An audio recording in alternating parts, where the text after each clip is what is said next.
be in clothes, but they looked like they were okay. And they're looking after the place. It's all good. It's a beautiful day. And I was with my Chicago family, friends, and they've got little kids, and we went to see the zoo. And we went in to see the gorillas, but there was one gorilla that left a very indelible impression on my mind. Huh? Oh, the big guy. The big silverback guy. Yeah.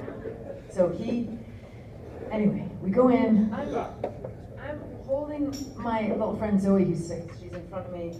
And we go in, we're like, whoa, the silverback, he's so big, he's just majestic. And he's kind of in the corner, being really grumpy, just going, not paying anyone any attention. And I'm going to sound like a crazy person now. As soon as we walked up to the glass and I had Zoe in front of me, he just came straight over to me and just eyeballed me in the face. He was there. He was like 12 inches away from my face. And I was like, what the fuck? There's other people here. There's a lot of other people here. I was wearing a hat. I was like, is someone with a hat being really horrible to you? But it was an incredible moment where I'm just so close to a huge, powerful animal. It's looking me absolutely directly in the eyes, and I'm looking at it, and the thing that just has stayed with me about it was this is not a human. This is an animal. We're aliens to each other. And it's so weird seeing something that has so many similarities to us, and they have human-looking eyes, and they are so not human at all. And it was amazing. And then, after about 15 seconds, which is a long time, and I'm like holding Zoe, and she's going like, tapping the glass. I'm like, don't tap the glass. And then suddenly, after all my years of being unemployed and watching like nature channels, I'm like, shit, don't look at the gorilla, don't look at the gorilla. Like, really bad. I just remember that it was really bad to keep eye contact with a gorilla. They don't like that. It's very aggressive. And, the two things we do to try and make contact with each other is that we look each other in the eyes and we smile. And these are like the two worst things to do to a gorilla. Because they just think you're being horrible. And you want to fight them. And I don't want to fight this guy. So I start kind of looking away. He just keeps eyeballing me. And then Todd, my friend, dad of the kids, what's going on, Todd? And he's like, I don't know, but he started shaking. I'm like, what? He's like, he's shaking, and all his hair has come up. I'm like, oh my god!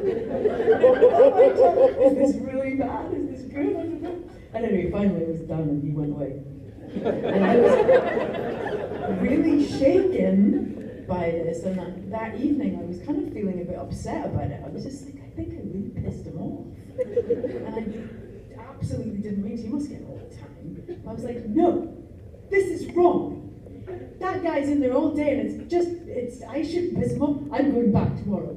Oh! So I went back to Lincoln Park Zoo. This was the day before yesterday, and I went back yesterday. And I said, right, I'm going to take a few minutes. I'm going to go and see. And I was wearing a bright green top, and I wore the same top just in case. And so I went back, and I was like, I'm going to go and apologize. I'm sorry I stared at him, because he's the daddy. I can't. So I went in, and I walk around a similar place to where I was. Straight away again, over he comes, but he's actually looking at someone's baby. They're like holding the baby in this sacrificial symbol sort of way at the glass. The gorilla starts eyeballing the baby, and she's like, oh honey, he loves the baby. And I'm like, sure, it's love. But that was happening. And then he's like eyeballing the baby, and then he's like, and he sees me, eyeballs me. Starts eyeballing me again, and immediately I go like this. You are calm. I am lowly.